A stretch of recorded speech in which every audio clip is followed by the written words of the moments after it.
ইসলামের ইতিহাসে উইঘুররা ১০০ শতাব্দীতে প্রথম তুর্কি গোষ্ঠী হিসেবে ইসলাম গ্রহণ করে।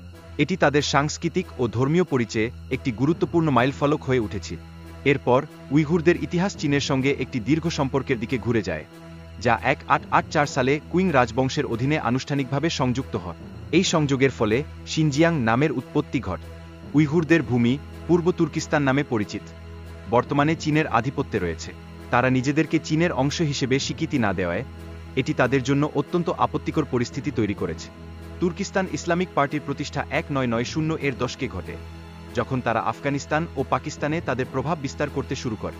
বর্তমানে তারা সিরিয়ায় প্রশিক্ষণ শিবির স্থাপন করেছে। এছাড়াও চীনে উজুর মুসলিমদের বিরুদ্ধে চলমান নিপীড়নের কারণে বহু সদস্য তাদের পরিবার নিয়ে পালিয়ে এসে সিরিয়ায় আশ্রয় গ্রহণ করেছে। তাদের মূল লক্ষ্য হল স্বাধীনতা অর্জন।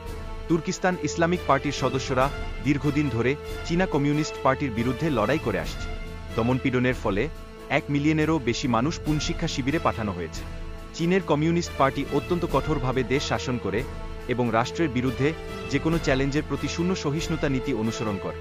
এতে করে টিপ সদস্যদের বিরুদ্ধে চীনের প্রতিশোধের আশঙ্কা বেড়েছে, যা নতুন সিরিয়ান সরকারের জন্য বেইজিংয়ের সাথে সম্পর্ক গড়ে তোলার ক্ষেত্রে একটি গুরুত্বপূর্ণ উপাদান হতে পারে। সিরিয়ায় বিদেশি যোদ্ধাদের সুরক্ষা দেওয়ার জন্য হাটস প্রতিষ্ঠার একটি মূল নীতি ছিল, তবে তারা সিরিয়াকে হামলার জন্য ব্যবহার না করার প্রতিশ্রুতি দিয়েছে।